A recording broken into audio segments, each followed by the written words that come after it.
So, nagawa niyo na yung istorya niyo? Nagawa niyo na? Okay. Now, ito yun yung magiging batayan. Ano? Yung storyline na ginawa niyo. Ang magiging batayan para magkahugis na yung dula. So, we are just 2 steps away, no, bago pumasok sa actual na pagsusulat ng dialogue. Okay, para lang malinaw sa inyo, no, ito yung sinasabi kong conventional process. Ibig sabihin, siguro for a beginner, yun yung recommendation ko, no? Para at least mas organisado yung thoughts, organisado yung paglalahad ng kwento. Or ilagay sa isang istruktura para mas tumampok, no, yung several emotional moments, no? Yun ay kung yun ang talagang gusto ninyo bilang manunulat, no? Kailan maaantig, kailan mahuhook yung audience ninyo at hindi sila bibitaw or mawawala ng ganang malaman pa kung ano susunod, no? So, ito ngayon yung pagkakaiba ng storyline sa susunod yung gagawin na tinatawag nating senaryo. Yung pagtawid mo ito mula storya hanggang senaryo, dito pumapasok yung inyong imahinasyon bilang playwright na. Isa na ito sa magmamarka doon sa play. Kasi maaring yung storya nyo halaw naman sa tunay na buhay eh. Or maaring yung storya nyo nanggaling sa isang libro, etc. Maaring hindi original ang storya nyo. Pero papaano nyo ito ikikwento, yun ang magtatakda ng difference. Yung pinaka-conventional, yung nagsimula noong unang panahon, that is the classic, standard way of telling a story. Noong matagal na, ganito. Pero hindi naman kasi lahat ng kinikwento natin ay alamat. So, meron tayong iba't ibang paraan ng paglalahad ng kwentong ito. At minsan, yung paglalahad na ito ang somehow nagbibigay sa inyo bilang mga writers ng ideya kung anong estilong gagamitin ninyo. Kikwento ko ba ito ng pakanta? O di musical. Ikikwento ko ba ito ng pa-spoken word? Di ba? Ikikwento ko ba ito ng gamit ang iba't ibang mga characters? Halimbawa, hindi ako gagamit ng mga tao, gagawin ko silang hayop para maisulat ko ito, pero ang talaga namang gusto kong ipakita ay ang kahayupan ng tao. So, minsan, naka-integrate doon sa kung paano mo ikinikwento yung gusto mong ikwento. Sa ngayon, marami tayong nakikita sa mga pelikula na binabago nila, no? Sinitwist nila yung husto, yung kwento ng halimbawa as simple as Snow White, no? Ngayon meron ng kwento, hindi yung kwento ni Snow White kung hindi yung kwento nung witch, or yung kwento ni Sleeping Beauty, yung pinaka queen, yung queen witch ang bakit niya pinatulog si Sleeping Beauty, no? So ito ay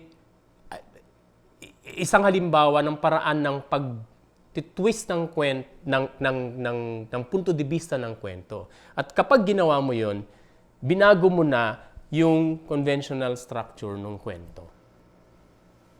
Okay. Hindi mo binago mismo yung kwento, binago mo yung lente na susundan, no? Kasama 'yon sa paggawa ng senaryo. Sa paggawa ng senaryo, nagdidesisyon ka, ito ang kwento, saan ako magsisimula? Magsisimula ba ako sa pinakasimula, kung kailan pinanganak yung tauhan ko? O pwede na akong magsimula somewhere malapit na, sa makakamit na niya ang gusto niyang makamit. Nandun na siya halos isang hakbang, dalawang hakbang na lamang, haharapin na niya yung pinaka-mortal niyang kaaway. No? Kayong magdidesisyon nun. Yun tinatawag natin doon, pagpili ng point of attack. Okay? Dahil hindi kinakailangan sa simulang-simula. Lalong-lalo na sa mga one-act plays. No? Yung mga maiikling dula na iisa lang ang lugar. At kailangan matapos na kaagad. No? Hindi mo na ilalagay sa pinaka-mababang aspeto ng kwento. Ilalagay mo na siya malapit sa pinakamataas. Malapit na siya sa tinatawag nating climax. Tapos nun, in the course of that short one-act play, naikwento niya na rin kung ano yung dapat nating malaman para maintindihan natin yung mangyayari. Okay? Usually, ganun ang mga one-acts. Hindi nila sinisimulan sa pinakasimula. So, may iba't ibang ways. Ang pinakaano dyan, yung timpla. Dito nagpapasok yung luto eh. Paano mo lulutuin ang adobo?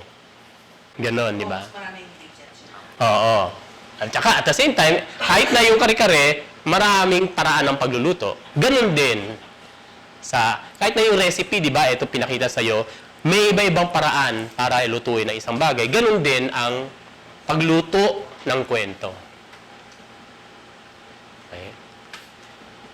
Pero ano't ano man, nagtatapos ang dula kapag tatapos na yung conflict. Napakadaling sabihin, di ba? Kanya lang, many times, marami tayong mga manunulat na hindi na alam exactly kung alin yung conflict at kung natapos ba o hindi. At saka sa dami ng gusto nilang sabihin, hindi mo na malaman alin doon ang talagang magtatapos nitong dulang ito. Dahil dito, may malaking pagkakaiba yung story tsaka yung plot. Yun lang yung sinabi ko. Yung kwento yung ginawa ninyo. Mula sa simula, yung relasyon ni CJ kay Mateo, si Masi kay Dan, no? Si Rob tsaka si Avic, si Ena tsaka si Cyril, or in that case, yung mother and the daughter, si Agapito Flores at si Graham Bell. hindi sila ang magkaano di ba? Hahanapan mo pa ang medyo naging problema mo sino yung magdadalang character o yung inventor halimbawa. Di ba? Yung inventor at ang mundo. Laki Di ba? Oo. So, which is why kung gaano kaliit yung problema, ganun din kabilis ma-resolve. So, yun din yung nagtatakda nung haba at saka yung lalim at lawak ng kwentong pupuntahan. Meron naman yung mas mahaba, of course, dahil nakikita nila na yung tinatrack, yung chronicle na buhay ng isang tauhan ay umaabot ng taon. Dito, ang isang magandang halimbawa ay ilan sa mga dula ni Bertolt Brecht. Halimbawa, ang dula niya na Galileo, hindi naman talaga tungkol sa buong buhay ni Galileo, pero malaking parte, mga siguro mga 20 years or 25 years, 30 years ng buhay ni Galileo, mula nung matuklasan niya na may posibilidad na hindi araw at ang mga planeta ang umiikot sa mundo. Yung katapusan ng kwentong yun ay yung pagre-recant niya. At pagsabi niya na hindi totoo yung natuklasan niya. Yun yung buong span nung dula. At nagtagal, dumaan yun hanggang tumanda siya, hanggang 60 years old siya. He didn't get what he want. The character, Galileo, compromised and was guilty of it. I was aware of that compromise. Ganon. Pag tumigil ng yung laban, Pag may nanalo na, hindi naman kinakailangan yung tauhan yung nanalo eh. Di ba? Pwede namang walang nanalo din, pero natapos yung laban. Pag sinabi mo na-resolve yung conflict, it doesn't mean na-resolve positively. Okay. Sa Mother Courage naman, 30 taon yun halos. No? Si Mother Courage may 3 anak. Tapos makikita natin sa buong tinakbo ng taon nung dula, isa-isang namatay yung anak niya. Ganun lang kasimple actually yung storya. Si Mother Courage, nagtitinda ng mga war materials, sumuong sa gera, yung isang anak niya, naging sundalo, yung isang anak niya, naging treasurer ng army, at yung isang anak niyang Pipe, nag-save ng isang town sa pamamagitan ng pagtatambol. Nung natapos yon, tapos na. Naubos siya, nauulila siya. Yun lang yung kwento nung buong dula. Pero ang daming dinaanang tema tungkol sa gera, negosyo, yung pagsasama ng kapitalismo sa negosyo, sa paggegera, bakit importante itong dalawang ito, bakit hindi ito pwedeng maghiwalay, etc. At saka ano ang kabayaran nito sa buong taong bayan. Ang daming pinagdaanan. Pero ang totoong kwento lang, yun. So, kung papansinin ninyo, ito yung kwento. Pwedeng napakasimple niya. Ngayon, pwede siyang i-elaborate pag ginawa nyo na yung senaryo. Kasi yung senaryo, ito na yung makikita ng manonood sa entablado. Ito na yung kanilang mapapanood mismo. Hindi ito yung nagkikwento ako sa inyo ng aking kwento. Hindi ito yung pinipitch ko sa inyo na meron akong importanteng kwentong gustong ibigay. Hindi.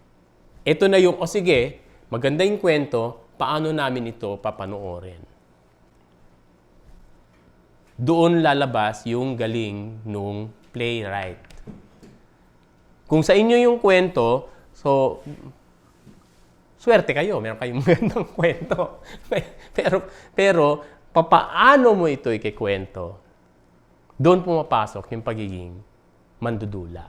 Kasi, gaya ng sabi ko, iba yung paraan ng pagkikwento kapag inilagay mo to sa libro, ginawa mo tong nobela, o ginawa mo tong maikling kwento. At iba kapag dramatize mo. Wala bang first act ends pag you resolve the conflict, and then yung second act is the You introduce another? or the effect of resolving that way, like the way you ended. Okay. In the conventional way, ganon, di ba? Yung hindi naman kinakailangan na resolve. Baka umangat lalo or nag-create ng bagong problema, mas mabigat, mas malaki kasi na dahil sa implikasyon nung naging desisyon, halimbawa ng first act. Di ba? Kunwari, pinatay ni Macbeth ang hari. Ang susunod na act, hari na siya, may mas malaking komplikasyon yon. Kasi gusto niyang panatilihin ang kanyang kaharian hanggang pati yung magiging anak niya. So, sumunod nun, pinatay na naman niya yung sa tingin niyang threat sa kanya. Hanggang sa, ang dami-dami niya ng pinatay. So, nakatakda yun. Lumala ng lumala. Lumaki ng lumaki hanggang na sa huli. So, pwedeng ganon. Yun yung medyo conventional na na yun. At meron din tayong tinatawag na yung, lalo-lalo na sa cinema, ganito yan eh. Di ba? Yung 3-act structure ng screenwriting. Yung first act, natapos, naibigay na, ilatag mo yung problema. Tapos somewhere in the second act, nag-create ka ng false hope. Akala mo, na-solve yung problem. Pero actually, underneath, nag-create ng bagong mas malaking problema, which will, towards the end of the second act, akala mo, mawala nang mangyayari, matatalo na talaga yung character. And then the third act, nagkaroon siya ng realization, which was the real victory. Maaring natalo si Rocky, pero nanalo siya sa loob. Yung mga ganong kaeklatan. No? Pero, conventional yon. Pero dito, sa subseplay, pwede ring iba. So, dito na tayo pupunta. Ito na talaga yung demarcation kung saan we are now entering the first phase. of actual playwriting. Iniisa-isa mo na yung eksena kailangan para maikwento mo at mailahad mo yung iyong dula.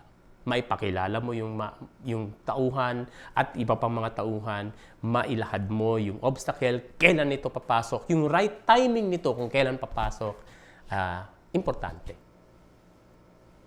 Ngayon, may iba't ibang kronolohiya, no, ng pagkikwento. No? I-cite ko yung isang example na dula ni Harold Pinter kung saan binaliktad niya ang kronolohiya ng kwento ng isang affair sa dulang Betrayal. Nagsimula siya sa katapusan ng affair, kung saan maghihiwalay na sila. Hanggang sa sumunod na eksena, bawat eksenang sumusunod, pabaliktad ng pabalik yung kwento. Hanggang ang pinakahuling eksena niya ay nung una sila nagkakilala at natapos yung dula sa kanilang unang halik. Yung impact nito ay kakaiba. Kasi maliwanag na hindi intention ni Harold Pinter na pakiligin kayo. In fact, ang intention niya ay ipakita na yung halik ng pagnanasa ay alam na ng audience, malaki ang importance ng dramatic irony na tinatawag. Alam na ng audience o alam na nating manonood na maghihiwalay sila. Dahil yun ang una nating nakita. Iba ngayon ang impact nito. So, of course, that's a very, very unique way of telling the story. At gaya ng sabi ko, magagawa mo lang yun isang beses. Yung mga ganong klaseng trick, ano? But what a wonderful and clever way na ikwento yon. Dahil hindi importante sa kanya yung mismong kwento lang. Ang importante sa kanya yung pinaglaruan nung mandudula yung inyong perception. What if alam mo kung ano mangyayari even before when it started? Hindi lang love ang lalabas. Hindi lang kilig ang lalabas. May lungkot kang mararamdaman, etc. Okay? So, sa paggawa ng senaryo, yun ang mga isinasaalang-alang mo. Dito na ngayon papasok yung gusto mong sabihin at paano mo ito sasabihin. Yung kwento, andyan pa rin tayo sa level ng material. Naantig ka dito, inorganize mo lang para mas maging malinaw. Pinili mo na lang talaga kung sino yung tauhan. Ngayon, pagtawid natin sa senaryo, eto na ngayon yung ganito ko ikikwento to. Ngayon, merong mga dula na hindi mo maiklaro kung ano yung structure, pero actually may structure. Yung sinulat kong dula na Ralph at Claudia ay tungkol sa pag-development ng isang transgender. Marami akong pinaghanguan ng source, no? Kung maski doon sa structure, sa paggawa ng structure. Nagsimula kasi yung dula sa isang imaginary television interview sa tuktok ng bundok ng Batanes. At ang nag-i-interview ay yung pangunahing tauhan. At nag-interview siya ng 3 kilalang legend, mythical, or kilalang news item. No? Si Nancy, isang runner na athlete na napaghinalaan na hindi siya babae pero sumasama siya sa kategorya ng mga runner na babae. Hanggang sa nalaman na meron siyang hyposphagia. Ibig sabihin, hindi mo matukoy kung ano talaga yung sex organ niya.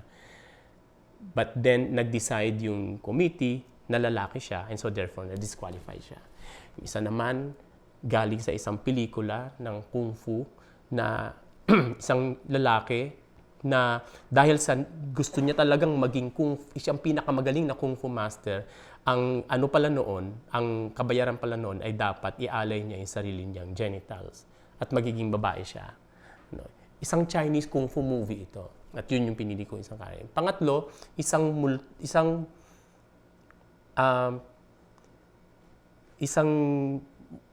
lalaki na hinohont ng isang multo sa isang apartment. At gusto niyang malaman kung babae o lalaki yung multo. Kasi nai-inlove na siya sa multo. Pero ayaw sabihin nung multo kung babae o lalaki ito. So yun yung in-interview niya. Pagkatapos ng eksenang yun, pumunta na tayo dun sa kwento nung mismong nag-i-interview. Yung pinagdaanan niya mula sa pagiging lalaki hanggang sa akala niya siya ay isang bakla or gay, hanggang sa finally na-realize niya, hindi, babae ako. So nagpa-sex change siya, at nung nagpa-sex change siya, na-realize niya na ang gusto pala niya ay kapwa babae. And so she ended up becoming a transsexual lesbian. So pinagdaanan niya yung boy-girl, tomboy, bakla. Stereotypes. But the structure, pag pinanood mo, parang asan ang structure dito? And in fact, feeling ko, yun yung structure na pinili ko. Una, nagsimula ako sa kanyang imahinasyon, and then, kung pumili ako ng 4 na eksena kung saan iba-iba yung identidad niya. Ito sa risk. Kung magigets ito ng mga manonood o hindi. Nung time na pinalabas, hindi. Pero I felt medyo vindicated ako in a way kasi ang nakaintindi pa, babae. hindi yung member ng LGBT. No? So, ayun. Ito yung example, no? Nung pagpipili mo ng structure or pagpipili mo ng scenario. Okay, changing partners is a device. It's a structuring device. Diba? Pag pinanood mo sa play, nag-iiba-iba yung mga characters, pero iisa yung kwentong istorya. Maaring napaka-conventional nung kwento, tungkol din sa magsing-irog na nawala. Pero iniba-iba niya yung mga characters as though they were different but also the same. So doon yun yung sinasabi ko, yun yung marka nung nagsulat. That is what makes it different. That's what makes it unique. That's what makes it yours. Kasi yun yung malaking input nyo about the theme. Because themes are very generic. Love, justice, freedom. Merong iba na naniniwala na mag-iba yung definition nila ng story at saka ng plot. Si Martin Scorsese, na isang filmmaker, meron siyang ibang pakahulugan sa story at saka plot. Ang story sa kanya, yung mismong storya, no? Pinakasalan ng hari ang reyna, tapos nagkaanak sila, tapos yung anak nila lumaki, tapos nung lumaking anak nila, nakita niya yung spinning wheel, nung nakita niya yung spinning wheel, naturo siya at natulog. Yun yung storya. Ang plot, kasama na ang mga motivations ng lahat ng mga characters. Kung saan meron palang sumpa yung spinning wheel. At kung papaano itinago ng hari doon sa inosente niyang anak, yung spinning wheel na yon, yun ang parte ng plot. Kasi yun ang nagbibigay ng dahilan kung bakit sunod-sunod yung mga aksyong ginagawa ng mga tauhan. So habang nangyayari yung istorya, umaandar din yung plot. So ibang definition yan.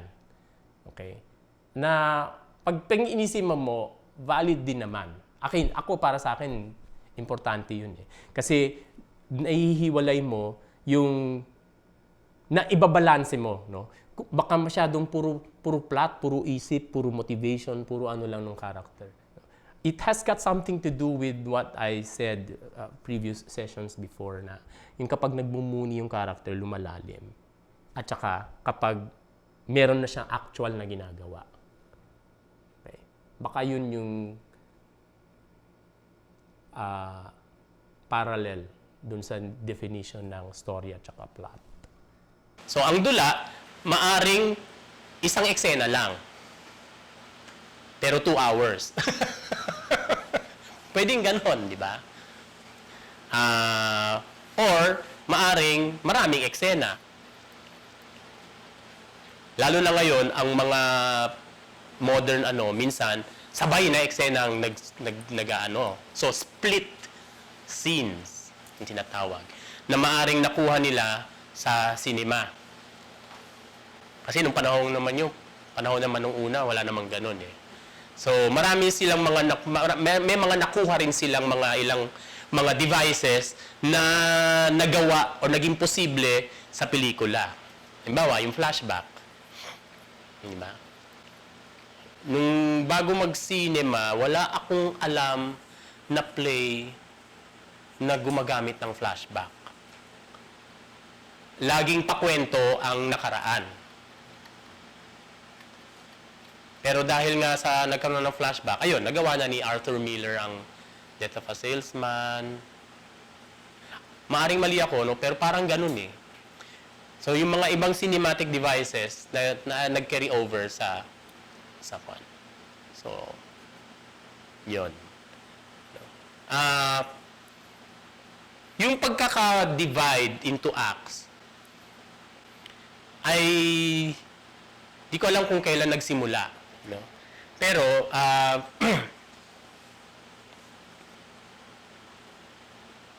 ang definition nito, ang tinatakdang definition nito ay nagkakaroon, gaya ng sabi mo, ng isang dramatic curve.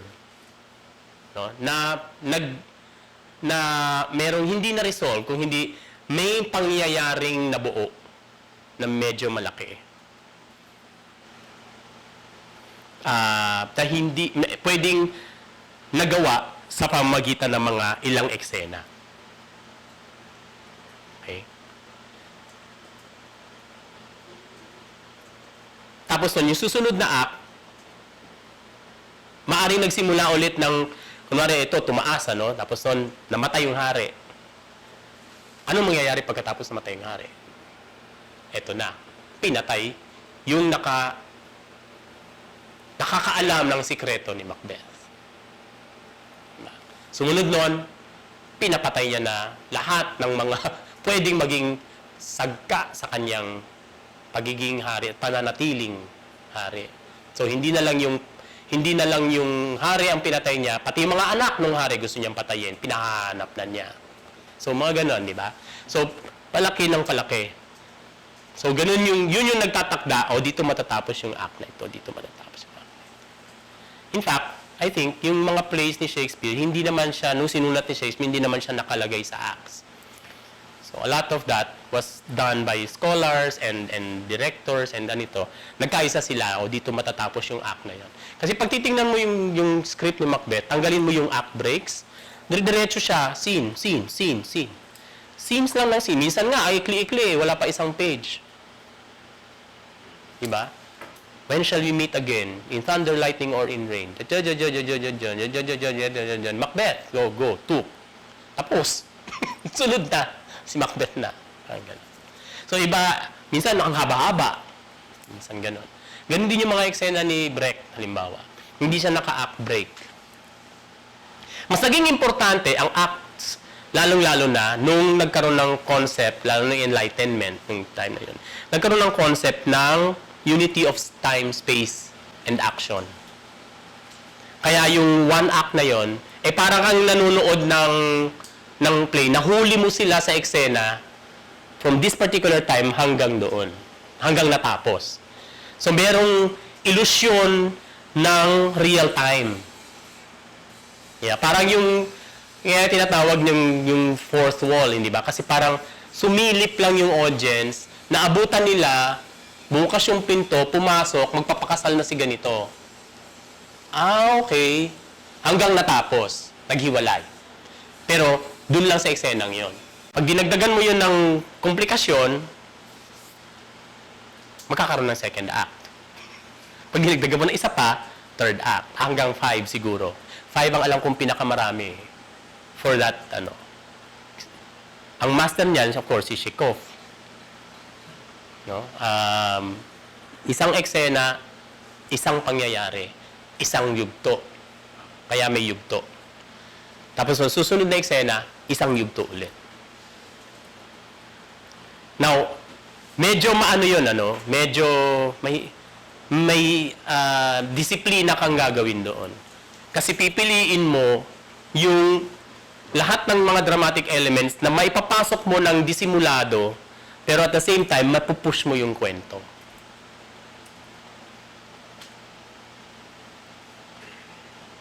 At medyo nasa realism yung mode na yon. Ganon din yata si Ibsen eh. Naka-divide into acts. Lalo na yung mga realistic mode niya. Kumpara mo, halimbawa doon sa earlier play niya na Pergun.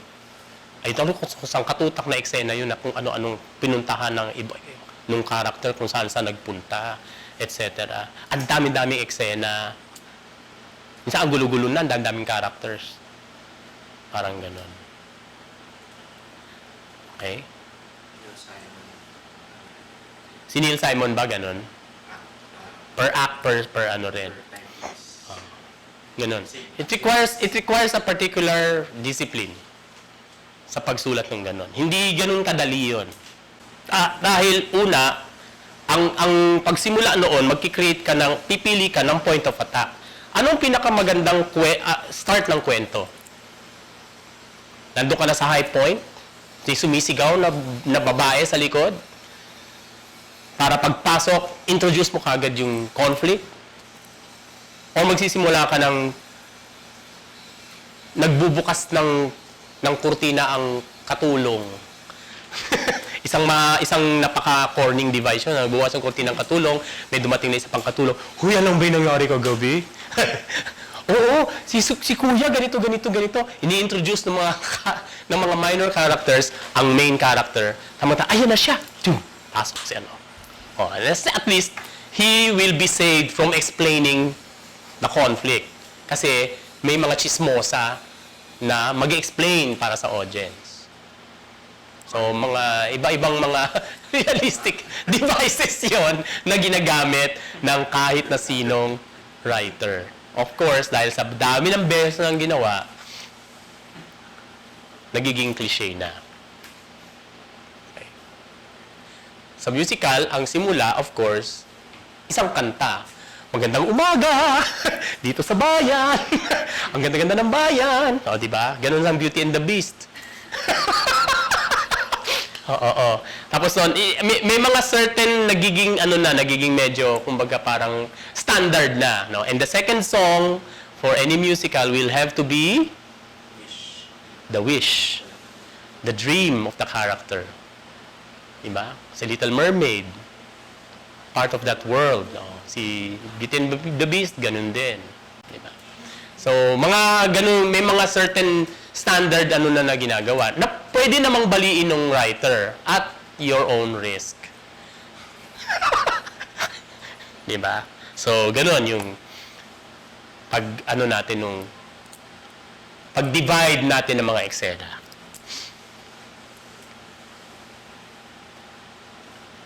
You don't have to resort to doing a play divided by acts. There are a huge number of playwrights who do not follow the act division. Sa larangan ng teatro, kaya lang tinatawag na act is because nag-decide ang director kung saan ang intermission. So, sinasabi ng director, dito tayo mag-intermission. Before the intermission, yun ang first act. After the intermission, yun yung second act. Sa mata ng audience, production. Kaya pansinin niyo pag bumili kayo ng script, iba pala yung act division, halimbawa, nung writer. Or, wala talagang act division. It's divided into scenes. Or, the scenes, there's just one scene, tapos ang kwento lang ng kwento yung character, pero bago yung setting. Diba? Halimbawa, I could think of an incident with the dog, kay Mark Haddon. Curious incident of a dog killed someone. Yun. No? Kapag binasa mo yung play, yung pagkaka-divide ng eksena, hindi ganun ka-demarcated. Kasi, parang in-improvise yung pag-travel nung character papunta sa London, may mga chorus na nag-enumerate ng iba't ibang mga produkto, mga nakikita niya, mga ganitong, etc. Trying to get into the consciousness of the character who is autistic ba? Or may special So ganun. So ang daming devices na pwedeng gawin sa teatro na sa tingin ko yun ang kanyang advantage even over cinema, which is at this point heavily biased on realism. Kasi that is why a lot of theatrical devices, kapag translate mo to cinema, hindi parang nakaka-throw off o hindi nagwo-work.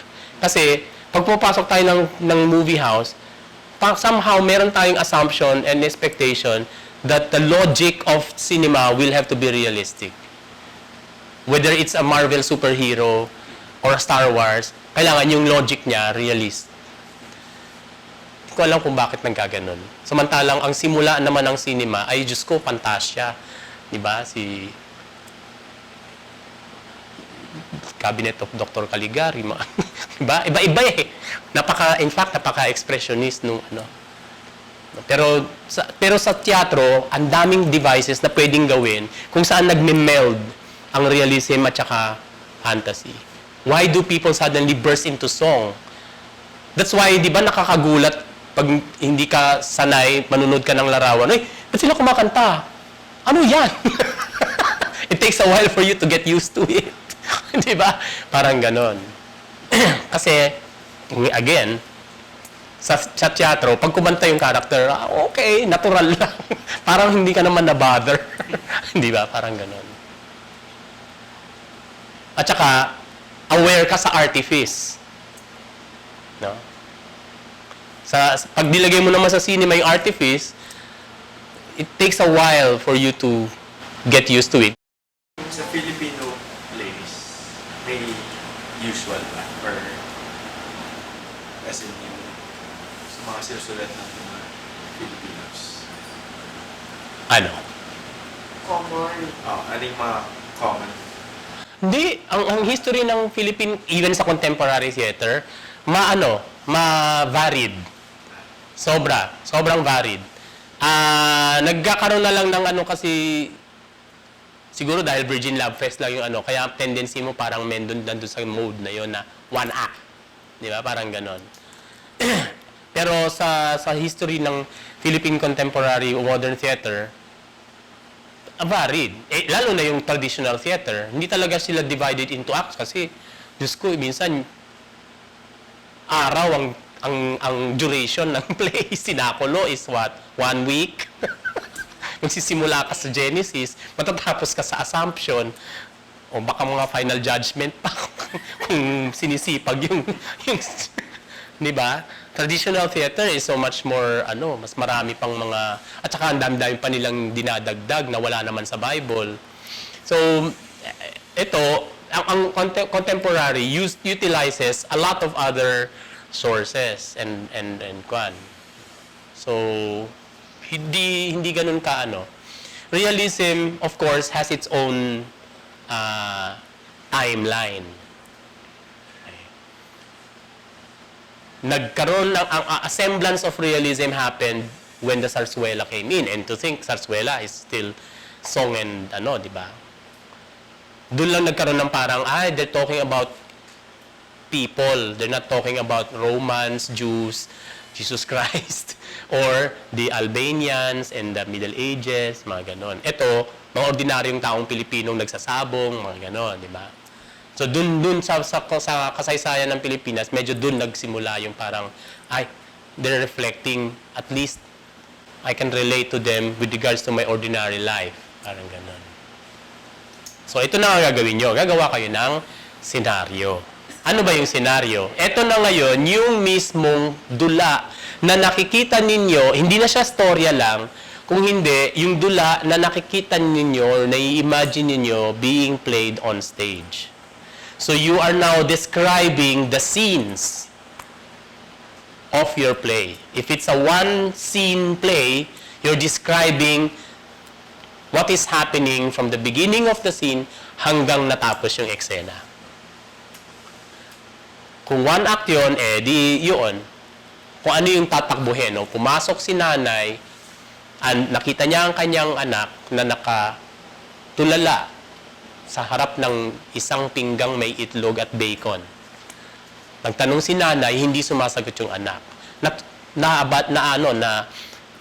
Nataranta si nanay, ano ba ito? Bumabalik ba ang kanyang dating sakit na something?